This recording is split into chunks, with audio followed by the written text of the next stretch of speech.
بسم اللہ الرحمن الرحیم۔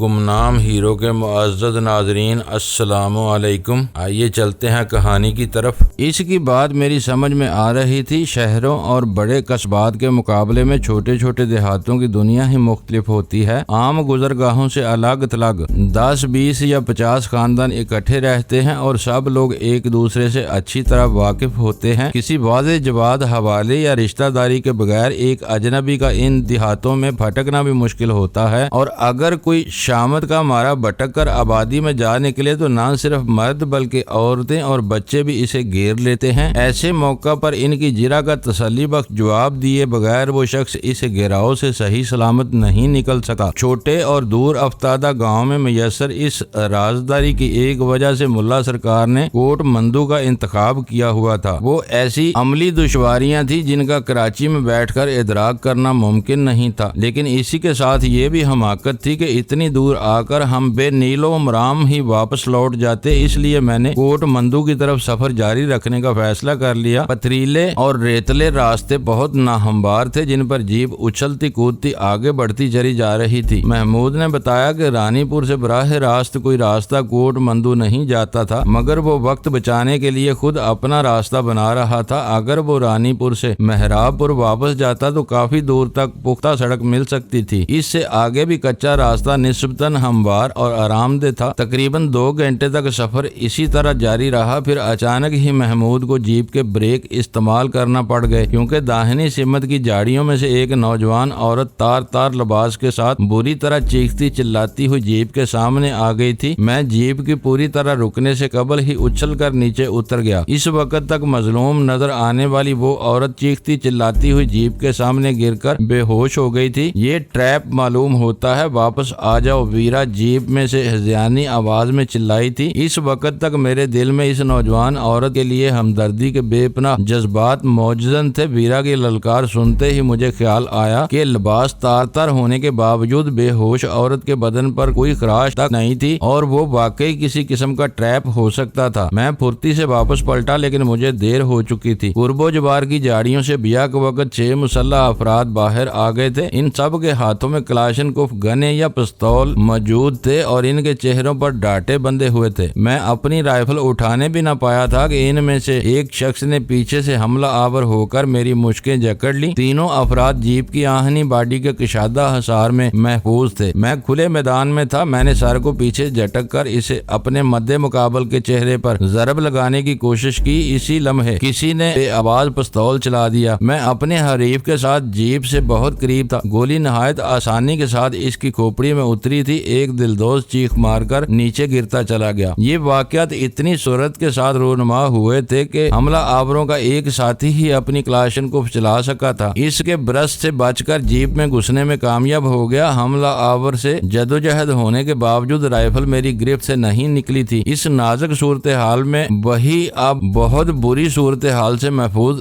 رکھ سکتی تھی۔ محمود کی رائفل چلی اور ان میں سے ایک اور ڈیر ہو گیا۔ بقیہ چاروں کلاشنکوف چلاتے ہوئے خود رو جھاڑیوں میں گھس گئے تھے۔ ان کی گولیاں اولوں کی طرح تڑا تڑ جیپ کی باڈی سے ٹکرا رہی تھی۔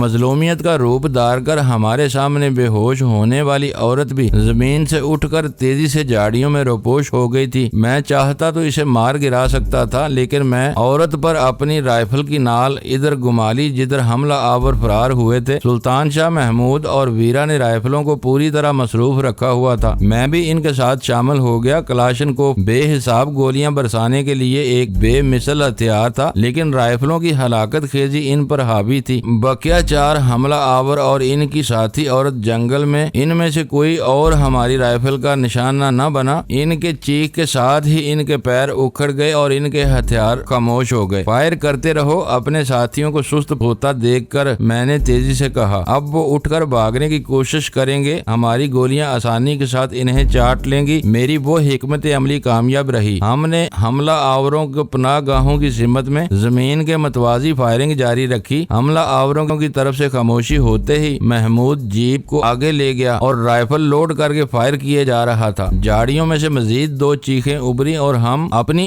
رائفلیں سنبھال کر جھاڑیوں میں گھس پڑے۔ خشک اور گرد آلود جھاڑیاں خاردار نہیں تھیں، اس لیے ہمیں پیش قدمی جاری رکھنے میں کوئی دشواری نہیں ہوئی۔ مجھے اپنی راہ راہ میں ایک لاش نظر آئی۔ رائفل کی گولی نے پشت سے داخل ہو کر اس کا پورا سینہ پھاڑ ڈالا تھا۔ مرے ہوئے حریف ہمارے لیے بیکار ہو چکے تھے، اس لیے میں نے اس سمت میں دوڑ لگا دی جدھر ایک حملہ آور تیزی سے دوڑتا ہوا نظر آ رہا تھا۔ رک جاؤ ورنہ گولی مار دوں گا، میں نے دوڑتے دوڑتے اسے للکارا، لیکن وہ پوری قوت سے دوڑتا رہا۔ یوں معلوم ہو رہا تھا جیسے موت کے خوف نے اس کی سماعت معاف کر کے رکھ دی ہو۔ اس وقت وہ میری رینج میں تھا اور ہم دونوں کے درمیان نرم اور خود رو جاڑیوں کے علاوہ کوئی اور رکاوٹ حائل نہیں تھی، اس لیے میں نے رک کر اس کی ٹانگوں پر فائر کر دیا۔ وہ بھاگتے بھاگتے چیختا ہوا آگے کی طرف اچھلا اور زمین پر گر گیا۔ میں اس کی طرف دوڑتا رہا، اس کا دڑ زمین سے کئی فٹ اوپر اچھل کر بار بار نیچے گر رہا تھا۔ یوں معلوم ہو رہا تھا جیسے وہ بری طرح زخمی ہو جانے کے باوجود اپنی ٹانگوں پر کھڑا ہونے کی کوشش کر رہا ہو۔ وہ مضبوط جسم والا ایک دراز قامت شخص تھا۔ قریب پہنچنے پر مجھے یہ دیکھ کر حیرت ہوئی کہ بری طرح زخمی ہو جانے کے باوجود اس کی کلاشنکوف اس کے ہاتھ میں موجود تھی۔ اس نے فوراً ہی میرے اوپر فائر کرنا چاہا۔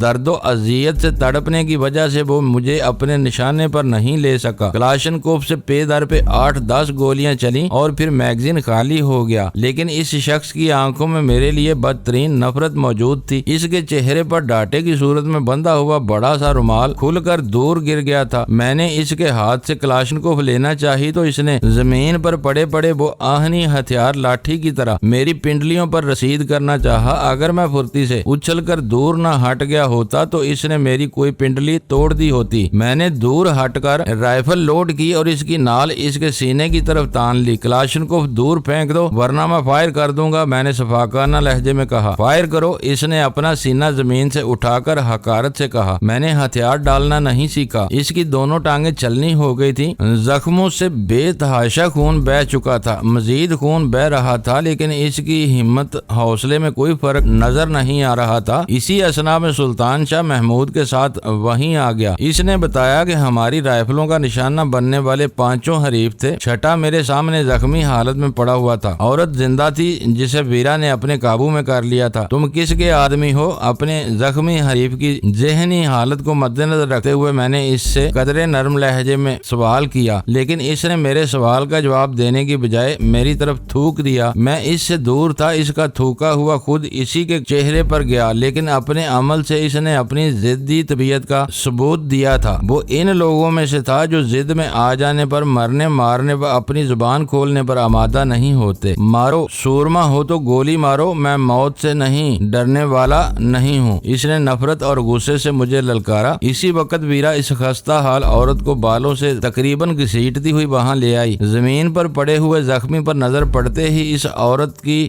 دہشت اور خوف سے پھیل گئی۔ اس کے جسم میں ذرا سی طاقت سمٹ آئی کہ وہ ایک ہی جھٹکے میں اپنے بال گرفت سے چھڑا کر ہائے میرا جانو ماچھی کہہ کر زخمی سے لپٹ گئی۔ زخمی نے اپنے ہاتھ سے کلاشنکوف چھوڑ کر عورت کو سختی کے ساتھ اپنی باہوں میں بھینچ لیا اور چہرے کی سختی یا کلکت محبت امیز طمانینت اور سکون میں ڈل گئی۔ آج میرا وقت آ گیا ہے رانی، جانو ماچھی کے منہ سے سرسراتی ہوئی آواز نکلی۔ تجھے حیرت ہو رہی ہے، لیکن جس دن ہتھیار اٹھائے تھے مجھے اسی دن اپنے انجام کا پتا تھا۔ وقت آتا ہی آتا ہے، بس دیر سویر کی بات ہوتی ہے۔ میں سکتے کے عالم میں اپنی جگہ پر کھڑا ان دونوں کو دیکھ رہا تھا۔ عورت کی زبان سے جانو ماچھی کا نام سن کر مجھے ایک جھٹکا لگا، جسے بے خبری میں کسی نے میرے سر پر لاٹھ دے ماری ہو۔ میرے وہم و گمان میں بھی نہیں تھا کہ میں غزالہ کے عذاب میں مبتلا کرنے والے جانو ماچھی سے اپنا انتقام لے سکوں گا، لیکن قدرت کے حسابات اٹل ہوتے ہیں۔ حساب چکانے کے لیے اجل خود ہی اسے کوٹ مندو کے راستے پہ لے آئی تھی۔ جانو ماچھی کی دونوں پنڈلیاں میری فائرنگ سے ٹوٹ چکی تھیں۔ اس کے زخموں سے خون کی دھاریں بہہ کر خاک کو رنگین کر رہی تھیں اور وہ اپنی رانی کو اپنی باہوں میں سمیٹ کر اسے دل کی ڈوبتی ہوئی دھڑکنیں سنا رہا تھا۔ اپنے دل کی دھڑکنوں کے الفاظ کا روپ دے کر اسے اپنے انجام سے آگاہ کر رہا تھا۔ اس کی سائیڈ میری طرف میں تھا۔ مجھے ہر قدم پر اپنی دشمنی پر کسی نہ کسی زمین برتری حاصل ہوتی رہتی تھی۔ میں اپنے لہو کی بو پر لگے ہوئے شفاق بیڑیوں کے تنگ ترین نرگوں سے بھی زندہ و سلامت نکل آتا تھا۔ جمی لائٹ مجھے زیر کرنے کی آرزو میں اپنے زخموں کو چاٹ رہا تھا۔ دلدار آگا میرے لیے بچھائے ہوئے جال میں خود ہی جہنم واصل ہو چکا تھا۔ ویرا میرے خون کی پیاسی ہونے کے بعد دوبارہ میرے بے دام کنیز بن گئی تھی۔ کوئی معذوری یا میری پیش قدمیوں کی راہ میں حائل نہیں تھی، مگر پھر بھی یہ رانی میری غزالہ مجھ سے دور تھی۔ غزالہ کو مجھ سے دور دھکیل دینے والا مغلوب و معذور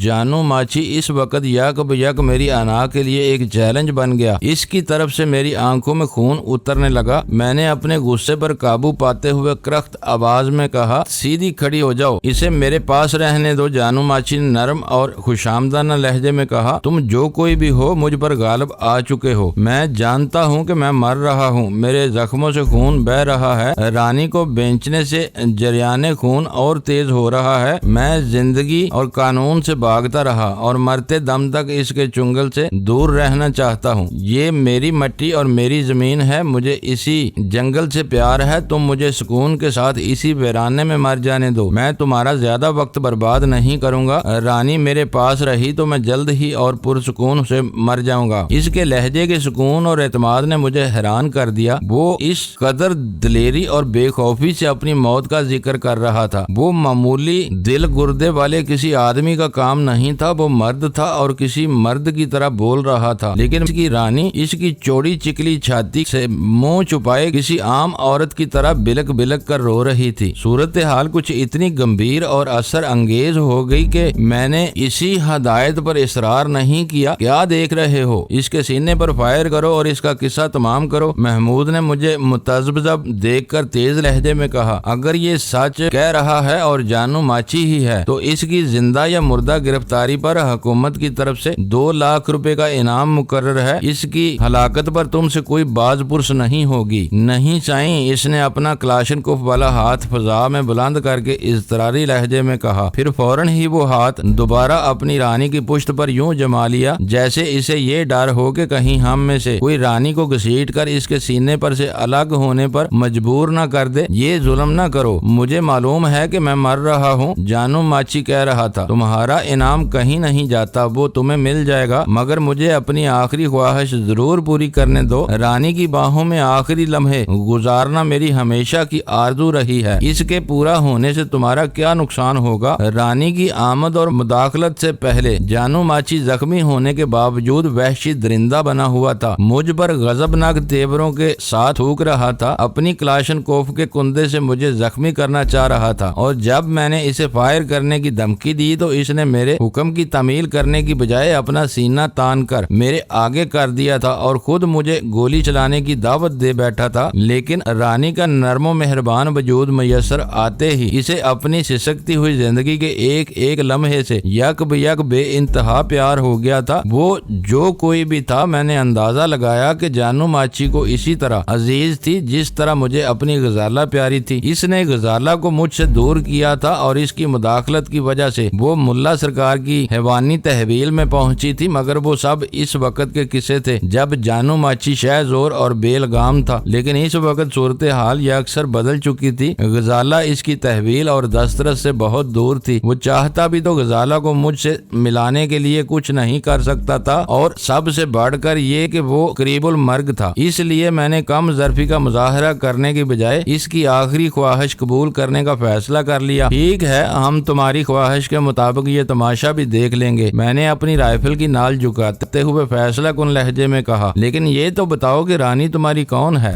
جانو ماچی کی چمکتی ہوئی آنکھوں میں سے میرے لیے ممنونیت کے جذبات امڈ آئے۔ اس نے خالی کلاشنکوف چھوڑ دی اور پھر رانی کی پشت پر دونوں ہاتھ جوڑ کر میرا شکریہ ادا کرتا ہوا عجیب سے لہجے میں بولا، سائیں، یہ میری رانی ہے، میری بیوی ہے، اس نے مجھے بڑا پیار اور حوصلہ دیا ہے، اس نے مجھے بہت سمجھایا کہ میں قتل اور ڈکیٹی چھوڑ دوں۔ جس دن اس نے سمجھ لیا کہ یہ عمر بھر مجھے نہیں سمجھا سکے گی تو یہ بھی میرے ساتھ ایک دم ڈاکو بن گئی۔ کبھی یہ میرے ساتھ رائفل چلاتی ہے اور بھی تم جیسے بھٹکے ہوئے مالدار لوگوں کو ویرانوں میں روک کر میرے جال میں پھنسا دیتی ہے۔ شدید زخموں کی اذیت، بہت زیادہ خون بہہ جانے کی نکاہت اور رانی کے قرب کے جذبات ہیجان کے باوجود جانو ماچی کی آواز حیرت ناک حد تک ہموار اور پرسکون تھی۔ تم نے اپنا اور رانی کا تعارف کرا دیا تو اب یہ بھی سن لو کہ میں کون ہوں، میں نے سرد آواز میں کہا۔ میں اس لڑکی کا ہونے والا شوہر ہوں جسے تم نے فرار ہوتے وقت کراچی کی ایک حوالہ سے اغوا کیا تھا۔ اس کی آنکھوں میں حیرت اور بے یقینی امڈ آئی۔ کیا میں واقعی یہ مان لوں کہ اب دنیا اتنی سکڑ گئی ہے؟ چند دن پہلے میں نے تمہاری عورت کے ساتھ ظلم کیا اور آج تم نے کچھ نہ جانتے ہوئے بھی اس ویران جنگل جنگل میں مجھے مار گرایا۔ نہیں سائیں نہیں، ایسا نہیں ہو سکتا، تم مجھ سے مذاق کر رہے ہو۔ مذاق نہیں، یہ مکافات عمل ہے۔ تم ہم پر حملہ آور نہ ہوئے ہوتے تو ہم خاموشی کے ساتھ یہاں سے گزرتے چلے جاتے، لیکن یہ نہیں ہو سکتا تھا۔ قدرت کے اپنے اٹل اصول ہوتے ہیں، جسے ہم اپنا عزم اور ارادہ سمجھتے ہیں، وہ دراصل قدرت کی ڈور ہوتی ہے جس کے دوسرے سرے پر ہم کٹ پتلیوں کی طرح اچھلتے کودتے اور ناچتے گاتے ہیں۔ قدرت تمہیں میرے انتقام کے آلاؤ میں دھکیل رہی تھی۔ تم نے ہمیں لوٹنے کے لیے حملہ کیا تھا، لیکن دیکھ لو کہ ہم اپنے 5 ساتھی آنن فانن میں گنوا دینے کے بعد تم ہمارے رحم و کرم پر ہو۔ ہم چاہیں تو تمہاری زندگی اور موت کے درمیان حائل چند سانسوں کے دوران میں بھی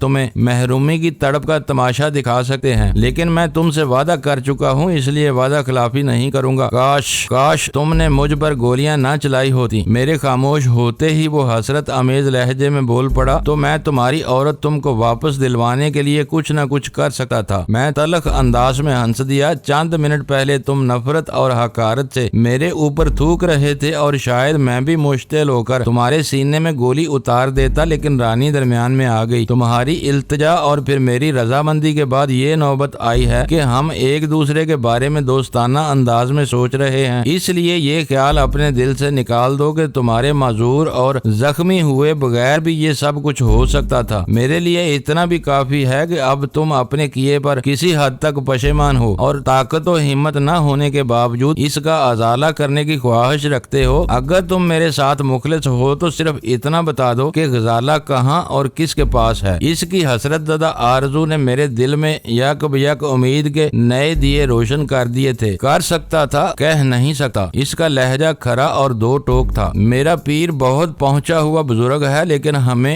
غیروں سے اپنے پیر سرکار کا نام لینے کی اجازت نہیں ہے۔ وہ ہماری ہر پریشانی کا حل نکال لیتا ہے۔ نام نہ لو، لیکن تصدیق یا تردید ہی کر دو۔ میں اضطراب پر اس کی طرف بڑھ کر بولا، تم ملا سرکار کی بات تو نہیں کر رہے؟ میری زبان سے ملا سرکار کا نام سن کر اس کے چہرے پر زلزلے جیسے آثار نمودار ہوئے، اور اس کا سر زور زور سے ہاں میں ہلنے لگا۔ نہیں، ہرگز نہیں۔ یہ نام تمہیں کس نے بتایا ہے؟ بہت بڑا روحانی بادشاہ ہے، ہم لوگ اس کے قدموں کے برابر بھی نہیں ہیں۔ میرا پیر بھی بہت پہنچا ہوا ہے، لیکن سائیں سرکار کے قدموں کی دھول ہے۔ سائیں سرکار کے الفاظ ادا کرتے ہوئے اس کے چہرے پر عقیدت نمودار ہو گئی تھی، اور آواز بھی احترام امیز ہو گئی۔ ان تبدیلیوں سے میں نے اندازہ لگا لیا کہ وہ ملا سرکار مگر اپنے گرو کی ہدایت پر اپنے اور اس کے تعلق کو آشکار پر آمادہ نہیں تھا۔ تم مرنے والے ہو، اس وقت جھوٹ نہ بولو۔ اگر غزالہ کی عزت اور جان بچ گئی تو ہو سکتا ہے کہ اگلے جہان میں اسی ایک سچ پر تمہاری مغفرت کے کچھ آثار پیدا ہو جائے۔ میں نے ان کڑے اور جذباتی لمحات سے بھرپور فائدہ اٹھانے کی کوشش کرتے ہوئے جانو ماچھی کو اعتراف کرنے پر اکسانا چاہا۔ اس کی کھوپڑی گھڑی کے پینڈولم کی طرح ایک بار پھر دائیں بائیں میں آ گئی۔ میرا اصرار اور جانو ماچھی کا انکار جاری رہا۔ اسی میں جسم سے زیادہ خون بہ جانے کے باعث اس پر شدید غشی کا حملہ ہوا، اور اس نے دردناک انداز میں اپنا نچلا اونٹ دانتوں میں دبا کر اپنی آنکھیں موند لی۔ رانی اس کے سینے سے لپٹی ہوئی تھی، اور اس کی بدلتی ہوئی کیفیت کو ہم سب سے زیادہ محسوس کر رہی تھی۔ اس کا گریا زور پکڑنے لگا۔ یہ تو ہمارے ہاتھوں سے گیا۔ ویرا نے انگریزی میں چند ہی منٹ میں اس کی بیوی بیوہ ہونے والی ہے، اب اس کی زبان سے کچھ اگلوانا پڑے گا۔ تھوڑی دیر کے لیے ان دونوں کو ان کے حال پر چھوڑ دو، میں نے ترحم امیز لہجے میں کہا۔ اس کا دم نکلنے پر شاید یہ اپنے آپے میں نہیں رہے گی۔ اس کا جذباتی بحران گزرنے سے پہلے اسے چھیڑنا پسند نہیں کروں گا۔ تم واقعی بہت عظیم انسان ہو، ویرا جل کر بولی۔ تم مردے کو دفن کفن کرنے کی خوشی میں تیسرے 10ویں اور 40ویں روز کی دعوتیں بھی کرتے ہو۔ وہ سب بھگتانے کے بعد اس عورت سے باز پرس کرنا، اس وقت تک کے لیے ہم ان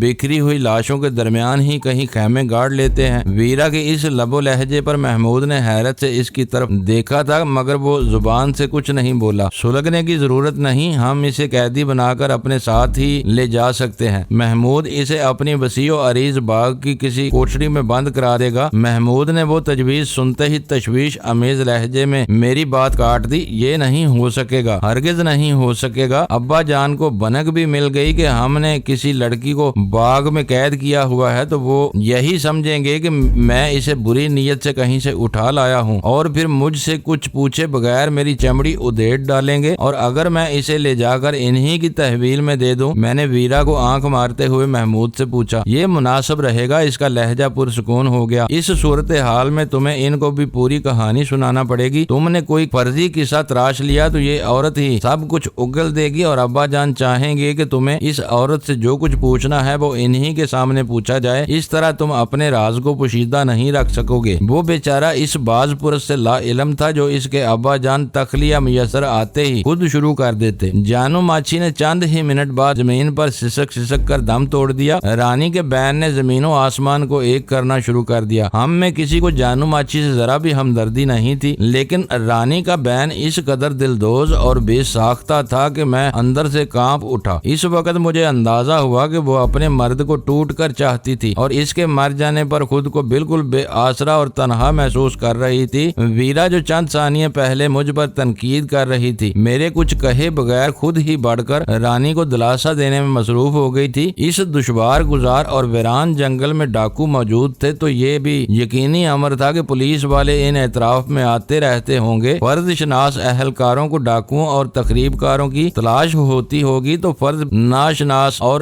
راشی اعمال لوٹ مار کے مال میں سے اپنا حصہ وصول کرنے آتے ہوں گے۔ اس لیے مجھے لاشوں کے بارے میں کوئی فکر نہ تھی۔ کوئی نہ کوئی انہیں دریافت کر کے ان کی تدفین کا بندوبست کرا سکتا تھا۔ اس خونی ڈرامے میں جو کچھ ہوا وہ رانی سے پوشیدہ نہیں تھا۔ اس نے خود ہی اس ڈرامے میں افتتاحی اور بھرپور کردار ادا کیا تھا۔ اسے معلوم تھا کہ وہ اپنے دشمنوں کے نرگے میں گری ہوئی تھی، اس لیے سہاگن سے بیوہ ہونے کے صدمے سے اس نے جلد ہی خود کو سنبھال لیا۔ تم نے میری مانگ اجاڑ دی، اب مجھے کیوں گھیرے ہوئے ہو؟ جاؤ اور مجھے میرے جانو کے پاس اکیلا چھوڑ دو۔ اس نے اپنی سرخ اور ویران آنکھوں سے باری باری ہم چاروں کو گورتے ہوئے رندی آواز میں کہا۔ جانو ماچی پر 2 لاکھ کا انعام مقرر تھا، اس کی لاش ہم اپنے ساتھ لے جا رہے ہیں، محمود نے اسے آگاہ کیا۔ وہ 2 فکرے سنتے ہی رانی بری طرح مچل گئی۔ جانو کی لاش میں ہرگز نہ لے جانے دوں گی۔ اس کا رد عمل ظاہر ہوتے ہی میرے ذہن میں خود بخود ایک نئی راہ متعین ہو گئی۔ میں نے اسے راہ پر لانے کے لیے گفتگو کا فرض خود سنبھال لیا۔ ہم تعداد میں 4 اور ہتھیاروں سے لیس ہیں۔ تم ہمارا راستہ روکنے کی کوشش کی تو ہم تمہیں بھی گولی مار دیں گے، کیونکہ تم بھی انہی کی ساتھی ہو۔ وہ کسی خوفزدہ ہرنی کی طرح چند ثانیوں تک اپنی بڑی بڑی آنکھوں سے مجھے گورتی رہی، پھر بولی، تم زبردستی پر اتر آؤ تو جو چاہو وہ کر سکتے ہو، لیکن یہ سوچ لو کہ انعام کے نام پر تم پولیس والوں کو پیسے کے عوض ایک لاش بیچو گے، اور یہ رقم بھی تم کو مدتوں تک دھکے کھلا کر بڑی مشکل سے دی جائے گی۔ تم جو چاہو کہہ لو، مگر انعام انعام ہی ہوتا ہے۔ ہم علاقے کے معزز لوگ ہیں، حکومت سے اپنا حق وصول کرنا اچھی طرح جانتے ہیں۔ میں نے اس بار بھی سخت لہجہ اپنایا تھا۔ تم لوگ سنگ دل نہیں ہو۔ وہ فوراً ہی مصالحت پر اتر آئی۔ تم نے جانو ماچی کی آخری خواہش پوری کی ہے تو مجھے بھی اپنے سہاگ کے کفن دفن کا بندوبست کرنے دو۔ جانو ماچی ڈاکو ہوتا تو میں ابھی تم کو 2 لاکھ روپے دینے کا وعدہ کر لیتی، لیکن تم یقین کرو کہ وہ فرشتہ تھا۔ لوٹ کا سارا مال اپنے ساتھیوں اور گاؤں گوٹ کے غریبوں میں بانٹ دیتا تھا۔ ہماری جمع پونجی صرف اچھے ہتھیاروں اور 10-20 ہزار روپے سے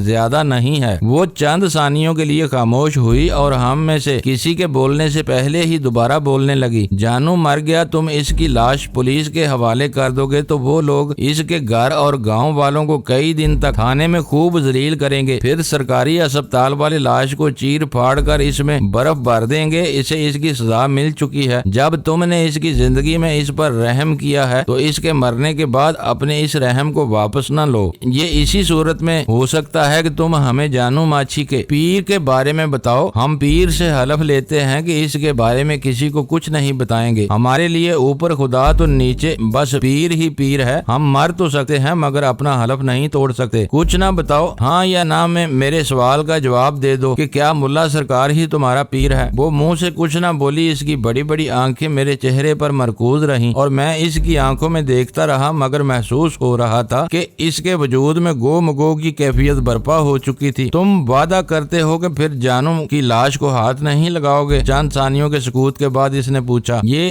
ہم سب کا وعدہ ہے کہ جواب مل جانے پر یہ لاش تمہاری ہو جائے گی۔ اس کا سر زور زور سے اس بات میں ہلنے لگا، پھر وہ زور سے بولی، جاؤ اب تم یہاں سے چلے جاؤ۔ محمود رانی کے ساتھ میرے ہمدردانہ رویے پر ناراض نظر آ رہا تھا۔ وہ برا سا منہ بنا کر بولا، تم بلا وجہ اس عورت پر ترس کھا رہے ہو۔ اسے جانو ماچی اس لیے فرشتہ نظر آ رہا ہے ہے کہ وہ اس کا شوہر تھا اور یہ خود بھی اس فرشتے کے کاموں میں اس کا ہاتھ بٹاتی تھی۔ جانو ماچی کی حقیقت تمہیں ان لوگوں سے معلوم کرنا چاہیے جو اس کے ہاتھوں دکھ اٹھانے کے بعد بھی زندہ ہیں۔ جو لوگ مارے گئے ان کا تو ذکر ہی بیکار ہے۔ رانی نے اپنی گردن جھٹک کر محمود کو خونخوار نظروں سے گھورا اور پھر درست لہجے میں بولی، تم چپ رہو۔ جانو ماچی کبھی بھی سیدھے سادے اور بے گناہ لوگوں پر ہاتھ نہیں اٹھاتا تھا۔ وہ ان سیٹھوں کے خون کا پیاسا تھا جو غریبوں کا خون چوس کر دن رات اپنی تجوریاں بھرتے رہتے تھے۔ تمہیں معلوم ہے کہ ملا سرکار ہندوؤں سے میل جول رکھتا ہے۔ چند ثانیوں کے توقف کے بعد میں نے رانی کی توجہ اپنی طرف مبذول کراتے ہوئے سوال کیا۔ رانی کے چہرے پر غصے کی سرخی پھیل گئی۔ صاف ظاہر ہو رہا تھا کہ وہ بہت مشکل سے اپنے غصے کو ضبط کر رہی تھی۔ وہ بولی تو اس کی آواز غصے کی شدت سے کانپ رہی تھی۔ تم اپنے وعدے سے پھر رہے ہو۔ تم نے ایک سوال کا جواب ملنے پر یہاں سے چلے جانے کا وعدہ کیا تھا لیکن تم ابھی تک یہیں موجود ہو۔ تمہیں اندازہ نہیں ہے کہ ہم لوگوں کے دلوں میں اپنے پیر کی کتنی عزت ہے۔ اپنے پیر کے خلاف کوئی بات سننے کے ہم عادی نہیں ہیں۔ اگر میں بے بس مجبور اور نہتی نہ ہوتی تو ابھی تمہیں تمہاری زبان درازی کا مزہ چکھا دیتی۔ تم زیادہ سے زیادہ مجھے مار سکتے ہو لیکن یاد رکھو کہ اب میں اپنے مقدس پیر کے بارے میں تمہاری زبان سے کوئی لفظ برداشت نہیں کروں گی۔ چلو پھر یہ قصہ ختم ہی سمجھو۔ جانو ایک تندرست و توانا مرد تھا۔ تم اس کی وزنی لاش کو کیا کرو گی؟ ہمارے ساتھ گاڑی پر آ جاؤ، ہم تمہیں جانو کی لاش کے ساتھ تمہارے گاؤں تک پہنچا دیں گے۔ اس کے حلق سے ایک تلخ اور ہذیانی کہا ابل پڑا۔ تم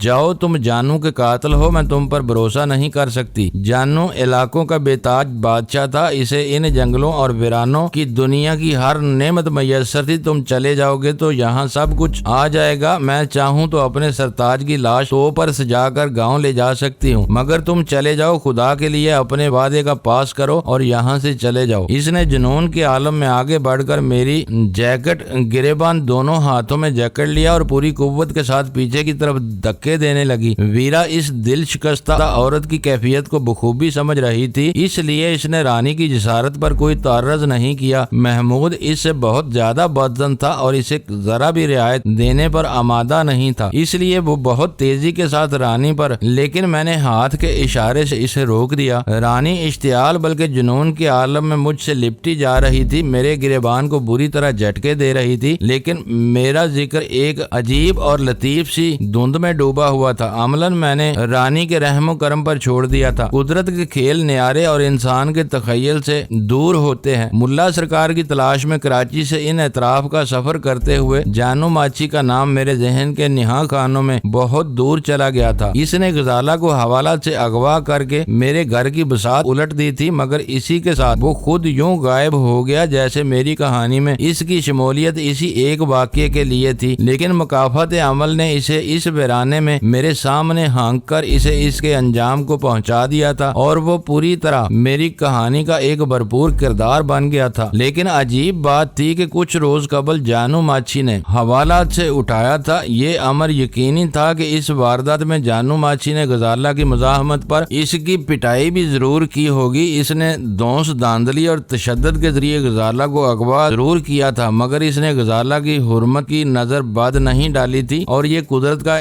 اپنا انتظام تھا کہ جانو ماچی کی بیوی بیوہ ہونے کے بعد مجھ سے الجھ رہی تھی، لڑ رہی تھی، اپنے نرم و نازک وجود کی مار سے بالکل اسی طرح مجھے زیر کرنا چاہ رہی تھی جس طرح غزالہ نے اپنے اغوا کی واردات کو ناکام بنانے کی کوشش کی ہوگی۔ معزز ناظرین، لائک کریں، شیئر کریں اور کمنٹس باکس میں پاک آرمی زندہ باد، پاکستان پائندہ باد کا نعرہ ضرور درج کر کے اپنے ملک پر فخر کریں اور پاکستان کی بنیادیں مضبوط کرنے میں اپنا کردار ادا کریں۔ ویڈیو دیکھنے کا شکریہ۔ معزز ناظرین، اپنا خیال رکھیے گا اور ہمارے چینل کا بھی۔ ISI پاک آرمی زندہ باد، پاکستان پائندہ باد۔